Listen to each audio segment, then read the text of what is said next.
শুভেন্দু অধিকারীকে আমি হুঁশিয়ারি করে দিচ্ছি, আপনারা রাস্তাঘাটে দেখবেন এই শুভেন্দু অধিকারীর কিছু গোপন সূত্রধারী আছে, তারা কিন্তু গোপনে গোপনে কাজ করছে। ইতিমধ্যে কিন্তু অনেক জনগণের নাম কেটে দিয়েছে। সে নিজেকে বাংলাদেশি দাবি করে, সে কখন কি বলে সে নিজেও জানে না। তবে আমরা খুব তাড়াতাড়ি রাজপথে নামবো এবং কিছু গোপন সূত্রধারী আছে, এদেরকে দেশ থেকে তাড়াবো। আমি দেব বলছি, শুভেন্দু অধিকারী যে 2 মাসে যা করেছে এই পশ্চিমবঙ্গের জন্য, আমরা কিন্তু মূর্খ নয়। তিনি নিজে মূর্খ হতে পারে, তিনি নিয়মিত গোবর গরুর মোট খেতে পারে, তবে আমরা কিন্তু মূর্খ নয়। আমরা কিন্তু রাজপথে নামবো, আমরা বসে থাকবো না। তবে স্পষ্টভাবে শুভেন্দু অধিকারীকে আমি বলে দিতে চাই, তোমার আর বেশি দিন সময় নেই, আমরা তাড়াতাড়ি রাজপথে নামবো।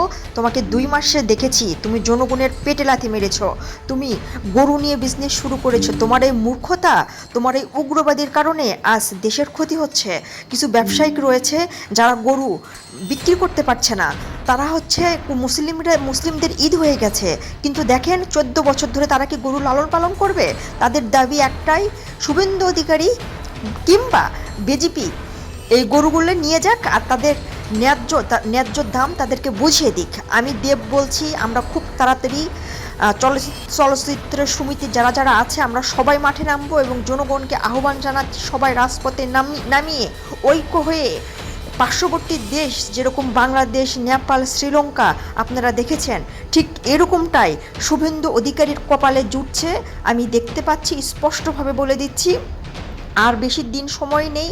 শুভেন্দু অধিকারীর গোপন সূত্রধারী তারা কিন্তু আপনারা দেখতে পাচ্ছেন অভিষেকের উপর কিছুদিন আগে যেটা করেছে, এমনকি আরও কিছু আছে যেগুলো খুব অতি দ্রুত আপনাদের কাছে প্রকাশ্যে আমরা আনবো। এবং আপনারা যদি এখানে সহায়তা না করেন, আপনারা যদি রাজপথে না নামেন, তাহলে আমরা তো একা কিছু করতে পারবো না। আপনারা ঐক্য হন, রাজপথে নামেন, তাহলে এই শুভেন্দু অধিকারীর যে মূর্খতা, সে নিজে একটা মূর্খ, রাজনীতির নামে সে মূর্খতা করছে। এখানে হিন্দু মুসলিম বিভেদ তৈরি করেছে। দেখেন, আমরা তো শান্তিপূর্ণভাবে বসবাস করছিলাম, কিন্তু তিনি বাংলাদেশির কিছু তিনি বলছেন যে কিছু নাগরিক বাংলাদেশি, তাদেরকে আমরা হচ্ছে বাংলাদেশে পাঠিয়ে দিচ্ছি। আবার কিছু ভোটার লিস্ট থেকে কিছুদের নাম কাটিয়ে দিয়েছে। তিনি ফুটপাতের দোকান ভাঙচুর করছেন। এমনকি হচ্ছে যে যেটা পশ্চিমবঙ্গের যেটা প্রধান উৎস, বাইরের দেশে গরুর মাংস রপ্তানি করে কোটি কোটি ডলার আমরা কামাই, সেটাও আমাদের রাজপথ বন্ধ করে দিয়েছে শুভেন্দু অধিকারীর। এইটার দায়ভার শুভেন্দু অধিকারী নিতে হবে এবং আমরা বসে থাকবো না। আমি আবারও বলছি, আপনারা জনগণ আমাদেরকে সহায়তা করুন। গত 2 মাস ধরে শুভেন্দু অধিকারী যেটা করেছে সেটার ফল ও নিজেই টের পাবে। আপনারা আসেন এবং কিছু গোপন সূত্রধারী ইতিমধ্যে কিন্তু গ্রেফতারও করা হয়েছে, আইন শৃঙ্খলা বাহিনী তাদেরকে গ্রেফতারও করেছে। আমরা আর বসে থাকবো না। তবে আমি স্পষ্টভাবে বলে দিতে চাচ্ছি, নরেন্দ্র মোদীর কিছু বিজেপি আছে, তারা হয়তো বা ভালো কিছু কাজ করে, কিন্তু শুভেন্দু অধিকারী যেটা করছে সেটা ঠিক নয়।